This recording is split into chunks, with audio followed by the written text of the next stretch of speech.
konzeke kufika kwawo komabe ndinanena za Patricia Kaliyati komwe Lucius Banda amagwira ntchito yokopa anthu chipani chimenechi komanso kumema wanthu kumbali ya mavoti. Mlembi wa chipani chimenechi cha UTM ndi Dr. Patricia Kaliyati. Pepani kuchipani sikukata mavuto ya mukutani mukuchita njabana poyamba polandira mawu ake Mulungu kuchoka ku Revelations 21 verse yake 4 kuti Mulungu adzapukuta misozi yonse m'maso mwawo komanso kuti simudzakhalanso ngakhale imfa. Timali ndi chikhulupiriro chimenecho kuti Ambuye amva kulira kwathu. Sitinadziwenso kuti tsiku la lero tikumananso ndi mavuto amene tataya m'bale wathu amene analokopa anthu m'chipani cha UTM.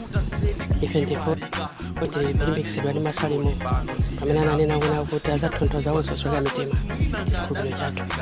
Lucius Banda anali mmodzi amene tagwira nawo ntchito amene timanena kuti muchipani so patriotic amene ogwira nafe ntchito komanso anthu onse a dziko la Malawi atha kutivomereza kuti anali munthu amene anali activist woyankhula kudzera kumayimbidwe.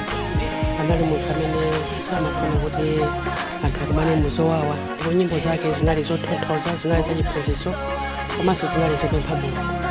Ifenso tamenya naye kampeni pakana kafika tsiku la lero timakhala naye tili limodzi.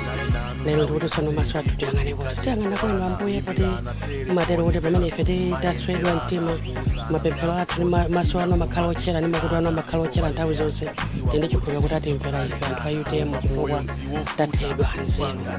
Komabe tithokoze anthu onse amene mwakha mutithandiza. President akhakupita kutumiza kuchipatala komanso akhakupatumiza nduma zawo mpaka ngakhale amalimo asanatisiya president athu a UTM akhalanso atapita kukamuona. Ndi tingothokoza kuti zikomo kwambiri kuti makhala nafe koma ife tikupempha kuti mizimu ya makolo athu onse awiri apitawo akati kutilimbikitsa ifenso a UTM tikupempha kuti kulira kwathu tisalalire mwamkwiyo koma tilire moyang'anira kumwamba komanso mogwirizana mwachikondi mwamtendere kuti timakale tonse pakusi. Kaliyati ndathokoza kamantha amene onda Patricia